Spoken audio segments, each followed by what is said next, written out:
Praise the lord dear family. आज 11 जून की रात को हम पढ़ रहे हैं, प्रभु यीशु मसीह अगर साथ है, आप विश्वास कर रहे हैं प्रभु यीशु मसीह साथ है, तो आपको क्या प्रॉफिट हो सकता है ना। और ये बात केवल वचन बहुत अच्छे से समझा सकता है, और केवल प्रभु यीशु का वचन ही हमें इस प्रकाश में ला सकता है ना। प्रभु यीशु का वचन ही हमें ये स्पष्ट कर सकता है कि हमें क्या लाभ हो सकता है ना। तो हम पढ़ते हैं लूका रचित सुसमाचार 14 अध्याय और उसका 1 से लेकर 6 वचन। आज आप ये वचन सुनेंगे और प्रभु यीशु के राज्य में जुड़ेंगे। आप ये वचन सुनेंगे, भले चंगे हो जाएंगे। आप ये वचन सुनेंगे और ताकतवर हो जाएंगे। हाथ उठाकर कहें आमीन। कमेंट बॉक्स में 7 बार लिखें आमीन आमीन आमीन। लिखा है, फिर सबत के दिन फरीसियों के सरदारों में से किसी के घर में रोटी खाने गया और वे उसकी ताक में थे। वहाँ एक मनुष्य उसके सामने था जिसे जलोदर का रोग था। कैसा रोग था? जलोदर का रोग। प्रभु यीशु जहाँ खाना खा रहे थे वहीं पर यह आदमी भी था, और इनका आमना सामना हो जाता है। और कुछ लोग इस उसमें थे, कुछ इंटरेस्टिंग खबर मिले। लेकिन प्रियो, आप याद रखें, अगर आप प्रभु से मिलते हैं, प्रभु के घर में आते हैं, तो चमत्कार होगा ही होगा। आज आप जहाँ कहीं भी मुझे सुन रहे हैं, आप आशीष पाएंगे ही पाएंगे। आपका घर आशीष से भरेगा। यीशु का लहू अगर हम विश्वास करें तो शुद्ध और पवित्र करता है हमें। अगर हम विश्वास करें यीशु मसीह पर, तो वो साथ खड़ा हुआ है, वो आया हुआ है।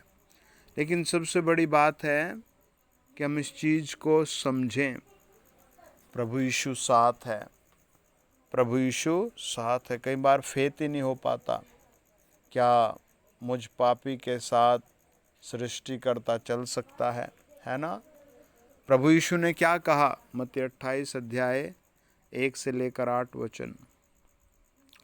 सबत के दिन के बाद सप्ताह के पहले दिन पौ फटते ही मरियम मगदलीनी और दूसरी मरियम कब्र को देखने आई।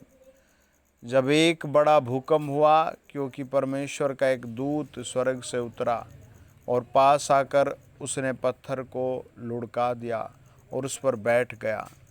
इसी चीज़ को हम मरकुस 16 अध्याय में पढ़ेंगे। मेरे साथ 1 से लेकर आप 8 वचन वहाँ पढ़ें। लिखा है, जब सबत का दिन बीत गया तो मरियम मगदलीनी और याकूब की माता मरियम और सलोमी ने सुगंधित वस्तुएं मोल ली और कि आकर उस पर मले। सप्ताह के पहले दिन बड़े भोर, जब सूरज निकला ही था, वे कब्र पर आई और आपस में कहती थी, हमारे लिए कब्र के द्वार पर से पत्थर कौन लुढ़काएगा। ये उनका डिस्कशन था। We are going to meet Jesus Christ. पर उनका भारी विषय है कि हमारे सामने जो पत्थर है उसे कौन लुढ़काएगा।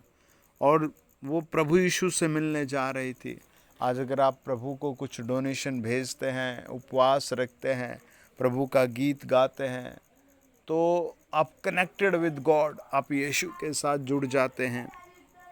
आप बिलीव करते हैं वो मेरे लिए मारा गया, गाड़ा गया, आप उसके साथ कनेक्ट हो जाते हैं, है ना। कई बार घरों में क्लेश उभरता है, कई बार जॉब पर क्लेश उभरता है, कई बार रास्तों में संकट उभरते हैं।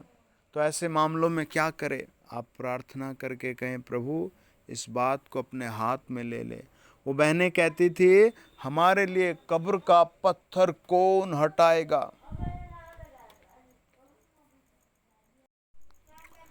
जब उन्होंने आंखें उठाई तो क्या देखा, पत्थर लुढ़का हुआ है। वह बहुत ही बड़ा था, है ना।